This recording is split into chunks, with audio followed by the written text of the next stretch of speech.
All right, so picture this with me. I'm halfway up the stairs for the third time.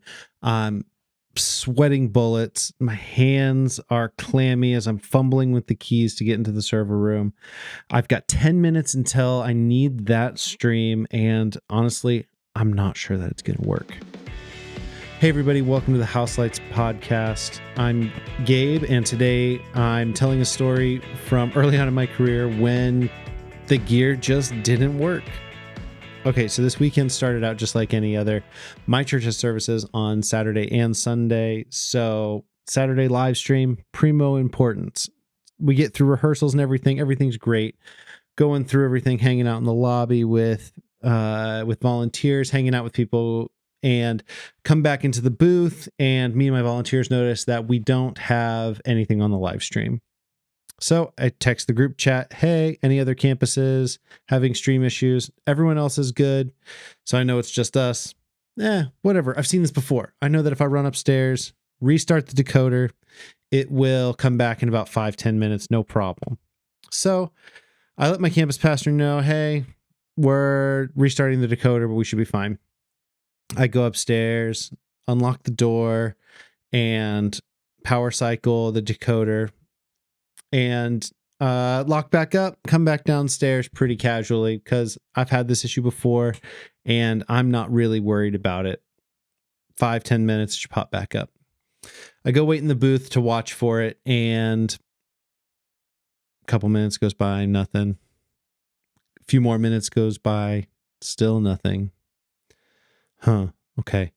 Well, it's time to start service. So my volunteers start the service and I'm headed out of the booth. I stop by my campus pastor, say, hey, we still don't have stream. About this time, that's when this like panic, this worry of like, oh no, service is starting. I don't have the live stream. We've got like 3 songs, communion, and then we kind of need it. So he says, well, do you think we'll have it? And I honestly wasn't sure at the time. So he says, don't worry, I'll be ready with my backup message. Even if we don't get it back, we'll be okay. All right, so I know that he's got that, but it's still my responsibility to get this working. So I run back up the stairs. This time I'm like sprinting, sweating, open the door, go in and shut it all down, give it a few seconds, start it back up. All right, now I'm running back down the stairs. I get back to the booth and I wait. And service is starting. We're in the second song. Not quite sure. Still don't have stream. Okay. All right. So now I'm sprinting back even faster this time. Just absolutely covered in sweat. My heart's racing. I have no clue what we're going to do because we're in the third song. We're about to start the third song. Sorry. And we still don't have the live stream from the main campus. So again, I turn it off one more time, turn it back on, say a prayer, and head back down to the booth. And sometime in the middle of that third song, boop, I see it come up. I start recording on our end, and I text my campus pastor, we have stream. And so he says, I'll stay back here and be ready just in case. And I stood there, arms folded, staring at the screen the whole service because I did not trust that this stream was going to stay. We ended up making it through service with no issues. We kept the stream the whole time, and it was a great service. That was a stressful day. That was my first year as a production manager at the church that I work for now, CCV in Phoenix. I didn't know what to do. I felt like I knew what to do, right? I felt this like confidence, like, oh, I've seen this before. I know I'll just go upstairs. I'll restart it and we'll be fine. No problem at all. And then when I did that and it didn't work, I really started to panic. And when I told the campus pastor, hey, I'm not sure that we're going to have this, his response, his like calm response has shaped the way that I operate, especially on the weekends, ever since that day. So he said, That's fine. I'll be ready with my backup message. And even if we don't get it back, we'll be good. Like that was it. Like he didn't blame me. He didn't add to my stress. He wasn't like, well, you better get it figured out because we need that. I knew that. I felt that. But he wasn't saying that. He wasn't adding to my stress. And his calmness, I guess, gave me the space to work through it and to keep going without panicking too hard. I still did. And that example that he gave me, that perspective that he gave me, is one of the most formative weekends, one of the most formative events in my like professional career. I think about that day all the time because the calm, collected, like the calm, confident captain demeanor that he demonstrated there is what I aspire to have in all leadership contexts. When I'm with my volunteers, when I'm with my family, in any context, if something goes wrong, I don't want my team to see me freaking out. I want to be the guy that says, hey, that's okay. We've got a contingency in place. And being able to say that with a calm demeanor, not add to anybody's stress, not freak anybody out, and be ready to roll with the punches, man, that is what I aspire to be able to do for all the teams around me. And I really, really felt it demonstrated for me for the first time that day. So thank you, Eric. I am eternally in your debt for all of the lessons that you've given me over the years, but for demonstrating that one firsthand, especially. So looking back at that day, there's several things that come to mind. First, obviously, everything that I just talked about, all of the leadership and the calm, cool demeanor.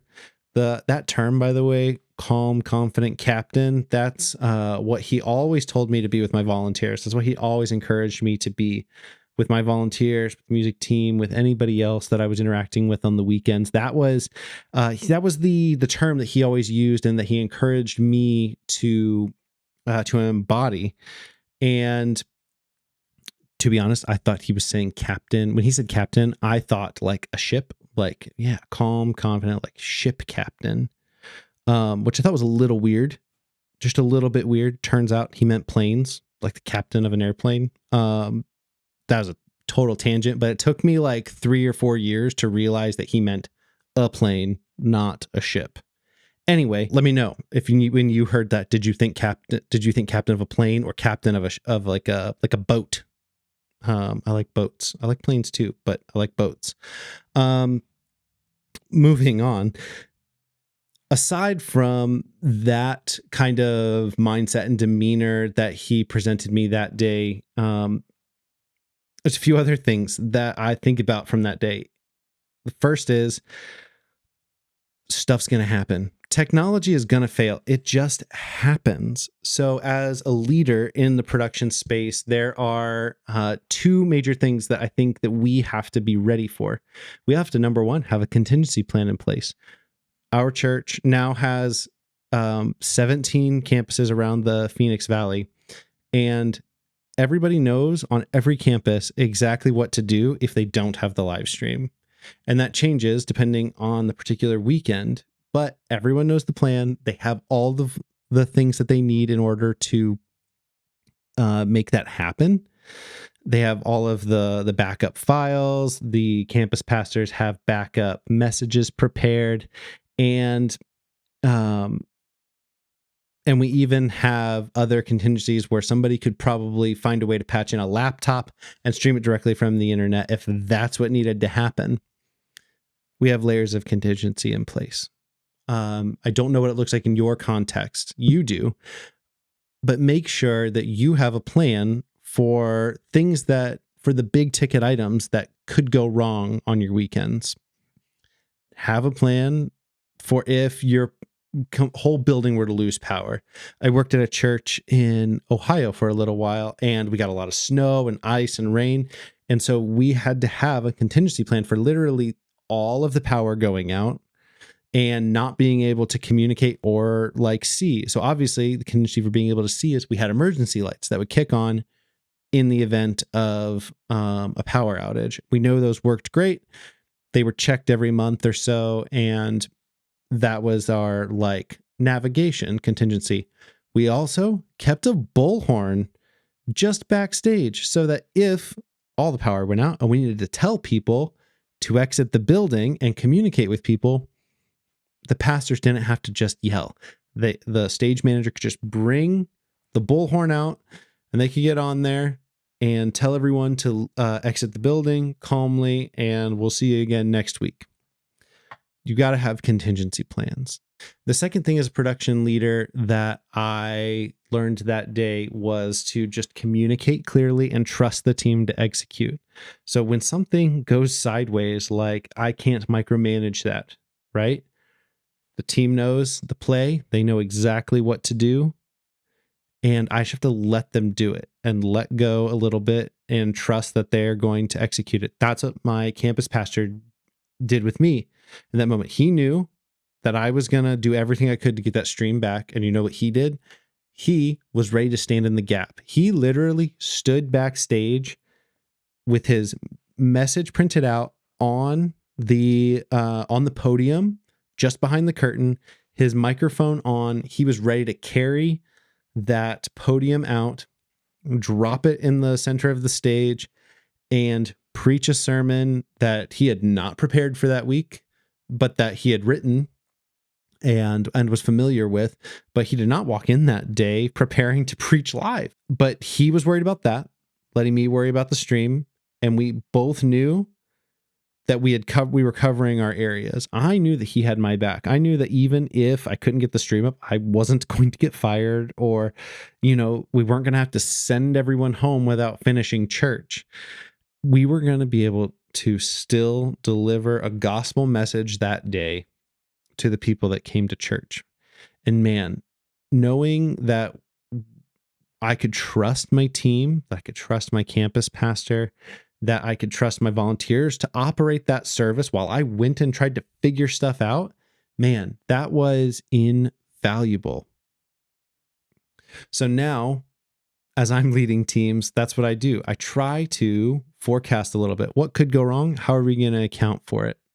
And then when those things happen, I try to communicate clearly, take a breath, not panic, and move forward with a solution. Even if it's not an ideal one, even if I have to come up with it there in the spot, I'm not going to panic. I'm going to try and be that calm, confident captain, plane, not boat, for my team around me.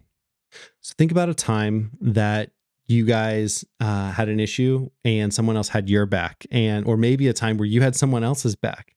I'd love to hear from you. If you wanted to send your story to me in an email, that's gabe@houseslicepodcast.com, gabe@houseslicepodcast.com. I would love to hear your stories, and I would love to hear maybe some of your contingencies that you have in place, because I'm always open to learning something new from anybody out there. That's it for today. A shorter episode today. I just really wanted to share that story with you because I think about that story all the time. Sometimes my heart rate gets a bit elevated even when I'm thinking about that. And I just know that the leadership demonstrated by Eric, our campus pastor, and the him instilling in me this desire to be a calm, confident captain as a leader moving forward altered my trajectory and kept me on a great path to get where I'm at today. Thank you, Eric. Thank you all for listening today. And I hope that you guys come back next time. And I will see you later. Thanks again, guys.